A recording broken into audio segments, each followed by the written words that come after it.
Welcome back to R for Economics. Now we'll be looking at things called functions.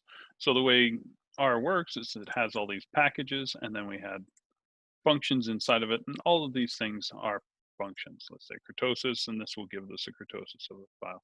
But you can see that it's something that requires arguments to put in and it work in order for it to work. So let's make our own function. Let's call it add then multiply. So we function number one, number two, and Larry. Takes the first one, x, adds number one and number two together, and then multiplies that result by Larry to give y. So let's just run that. And now we can say, well, what happens then? Well, if I just type out the function name, well, it'll just give me the name and it'll just repeat what the function is and everything to do with it. If I then put a brackets around it, oh, nothing happened. Why? Because it just said, oh, well, you're missing argument number one. Oh, well, if I put in number one, it'll probably say I'm missing number two and then Larry. So I need to give it arguments. Let's give it 2, 3, and 7.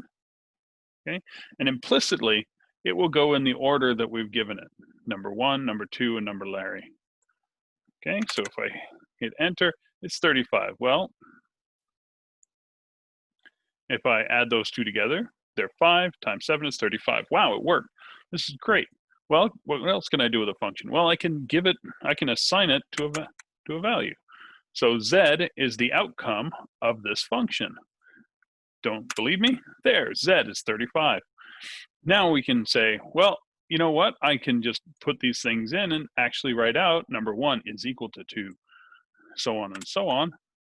And you can see that it works, that I can actually write explicitly each of the functions.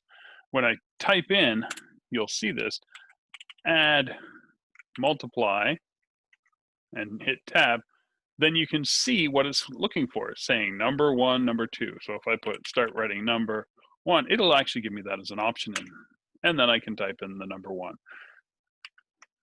Okay, so I can type this in, and it'll give me the right thing. I can also type in out of order. So I can give it the number one, then I can give it Larry, then I can give it number two. Will that work? Don't believe me? Let's try it. Look, it gave me 35. That's exactly what I wanted. That's number one times plus number two times number 7. Then what about, what do I need in the maximum? Well, I don't actually need to put all of these things in. I just need to have the smallest values possible. So as long as they're unique, it'll know what it is. It'll go to the number 0. Num O can only be this one. Num T can only be this one. And L is Larry. Don't believe me? Let's go. Look at that, 35. If I have a problem with the function that I've made somewhere else, let's say I've typed it in somewhere, and I'm like, I think there's a problem with this, I can do fix and then the function, and what it'll do is it'll pull up a little editor that I can actually change. So I can go through this and I can edit it, and let's say I go, oh, Larry, and I want to say +2. Then I can save that, and then if I go back and do any of these, it'll now give me +2. Look, I've changed this function in my edit, so I've been able to fix it. Now, you can't fix functions that are built into the actual R.